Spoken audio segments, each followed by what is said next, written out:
Bem-vindo a Gand, uma das cidades mais encantadoras da Bélgica. E hoje nós vamos fazer um tour arquitetônico por essa cidade mágica que parece que saiu de um conto de fadas.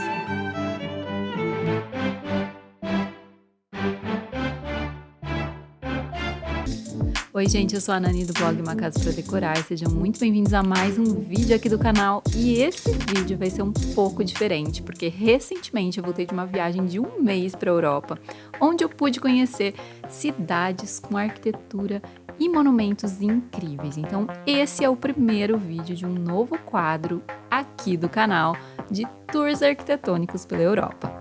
E o primeiro vídeo é sobre um tour nessa cidade maravilhosa, super mágica, chamada Gand. Essa cidade se localiza na região dos Flandres, na Bélgica. No século XIII, ela chegou a ser a segunda maior cidade da Europa ao norte dos Alpes, perdendo apenas para Paris. E o primeiro ponto de parada, que foi, na verdade, essencial, porque nós chegamos por esse lugar, foi a estação Ghent-São Pedro, ou Ghent-Sint Peters, que vem do holandês.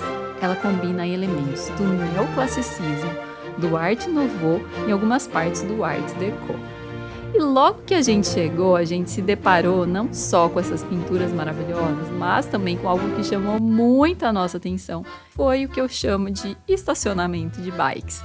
Dá só uma olhada nisso, olha a quantidade de bicicletas, é impressionante. Inicialmente nós achamos que era um cemitério de bikes, vai vendo só. Mas eu garanto para vocês que elas estão muito vivas aí andando pela cidade. E inclusive a gente tem que tomar muito cuidado ao andar na cidade, vejam só. Eu fui quase atropelada por um patinete. Um pedestre não pode andar nessa via vermelha, tem que andar aqui na parte de cima.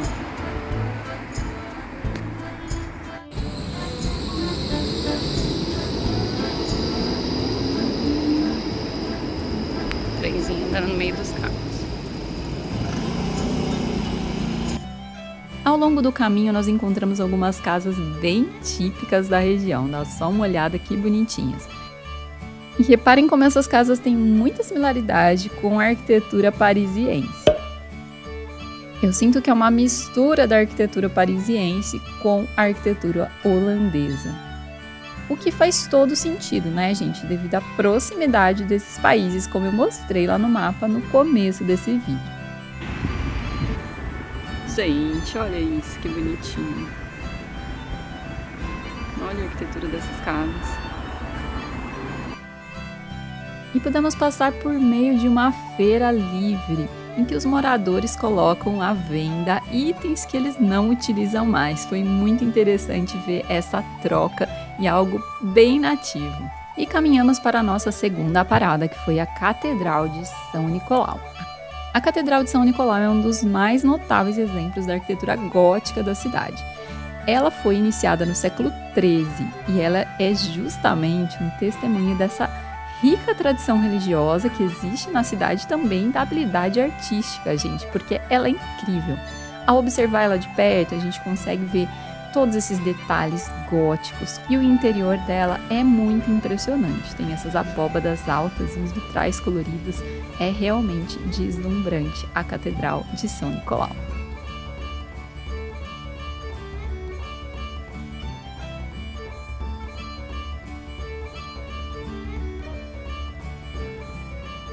Poucos metros de distância encontramos a Catedral de São Bavos, que é uma outra joia arquitetônica de Gand. Essa catedral, com as suas origens que remontam ao século X, evoluiu ao longo dos séculos e foi incorporando diversos estilos, desde o românico até o gótico tardio.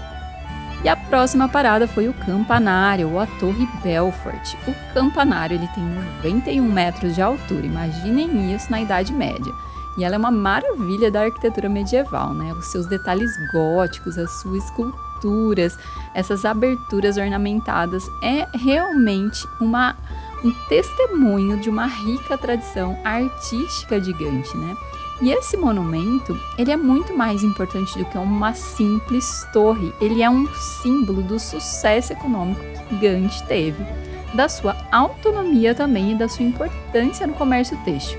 Ele foi construído no século XIV e ele serviu como relógio, como sino e como um dos símbolos da liberdade cívica.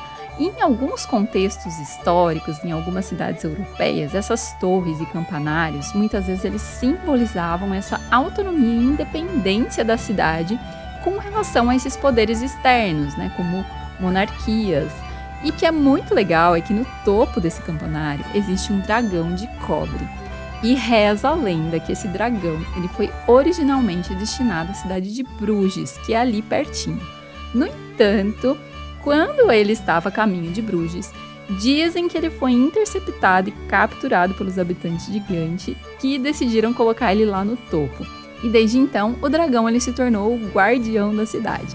E a nossa próxima parada arquitetônica foi a Prefeitura de Gante. A coisa mais interessante do prédio da Prefeitura é que ele é um prédio muito diferente, porque de um lado ele exibe janelas góticas e pináculos, que é algo típico da arquitetura gótica.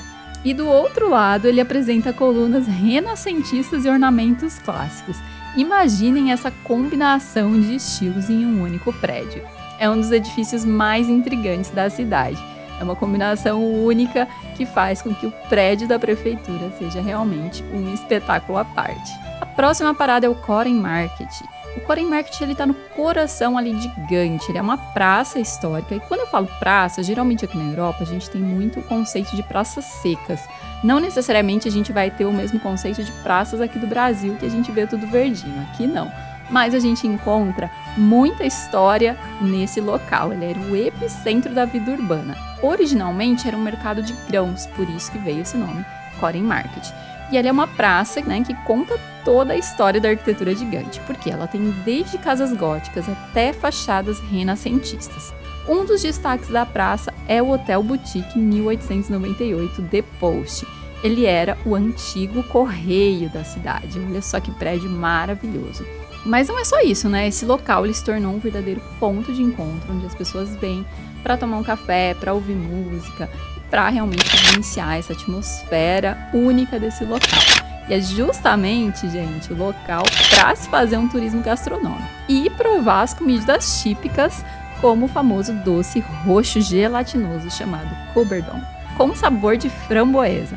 E claro, a gente não pode esquecer dos waffles belgas, da batata frita belga, da cerveja belga e do chocolate belga, que é fenomenal.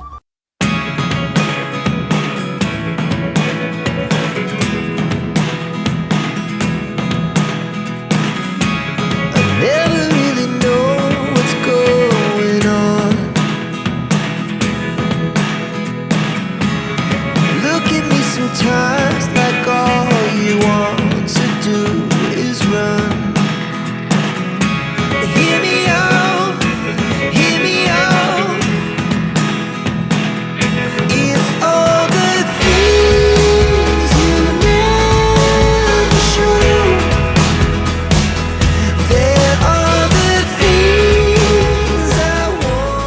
A próxima parada é o Groent Market. Esse Groent Market também é uma praça histórica a poucos metros do Koren Market. E ele significava um mercado de vegetais. Então ele tem a sua origem como um mercado de produtos frescos. Hoje ele é uma continuação ali do Koren Market e ele também tem esses mesmos tipos de edifícios, também traz toda a história arquitetônica de Gante, variando desde o gótico ao renascentistas, com muitas barraquinhas, lojas e também restaurantes, para que a gente consiga realmente provar esses produtos locais. Então aqui você pode continuar o roteiro arquitetônico e gastronômico, que foi o que a gente fez. A próxima parada foi o Castelo dos Condes, ou Gravenstein. Acho que é isso. Olha o castelo de Gante. É uma fortaleza medieval datada de 1180, que transporta os visitantes à era dos cavaleiros e das batalhas. Realmente, essa fortaleza é sensacional. Ela foi construída no século XII. Ele serviu de residência dos condes de Flandres. E só de olhar essas muralhas grossas, né, e essas defesas robustas que tem ali no castelo, a gente consegue entender a importância estratégica desse local. E durante séculos ele não serviu apenas como uma residência, mas também como um símbolo de poder e de defesa contra invasores, que basicamente é o papel de uma fortaleza. E essa fortaleza medieval ela já serviu como prisão, como corte e até como fábrica de algodão. Então as suas paredes elas têm muitas histórias de poder, de justiça, de revolução, muita coisa que já passou por ali. E a próxima parada foi um passeio às margens do rio Leie, que tem os dois lados, que são o Grassley e o Corenley. Eu já mostrei aqui algumas casas no caminho que a gente saiu de lá da estação para a nossa primeira parada, em que remetiam à arquitetura parisiense. Porém, essa região, a arquitetura e os canais da cidade, eles lembram muito as cidades holandesas como Amsterdã. Reparem na fachada com os telhados bem inclinados e um detalhe muito característico que são essas fachadas com esses degraus chamados Stepped Gable ou Crown Stepped Gable. É um design em forma de degraus no topo desse gable, ou seja, lá no topo do prédio, nessa parte triangular do edifício.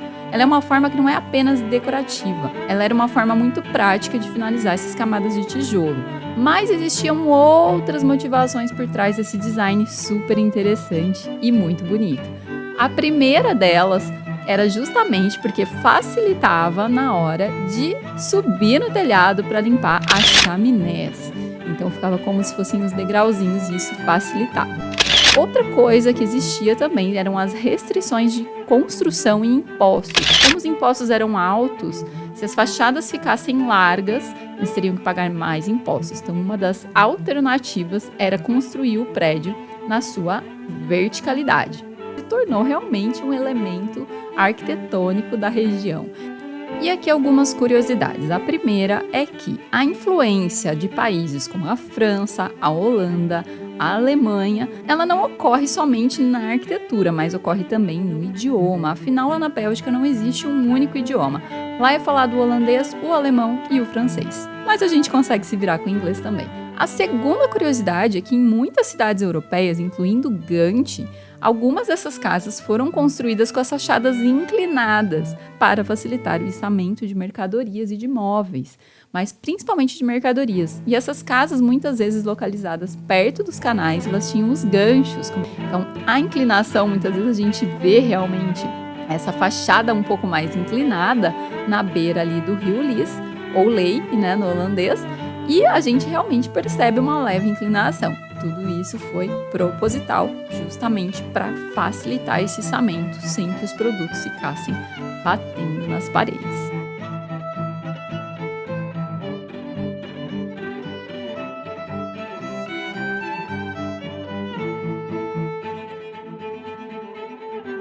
E passamos por alguns prédios muito importantes. O primeiro é o The Crook, que é a biblioteca. Essa biblioteca municipal de Gant é uma fusão de cultura, conhecimento e inovação. Ela foi projetada por uma empresa espanhola e também por belgas, que é o Creuset e Gores. Não sei se eu pronunciei certo. E ela é uma estrutura metálica que se destaca à beira d'água. E é muito interessante que é uma biblioteca que realmente tem esse formato de livros empilhados. E ele foi concebido pelos arquitetos que recentemente ganharam o prestigioso Prêmio Pritzker, que é o maior prêmio, como se fosse o Prêmio Nobel da Arquitetura. Eu achei Gant uma cidade incrível, uma cidade viva, uma cidade vibrante, principalmente no verão, que foi o período que eu estive por lá.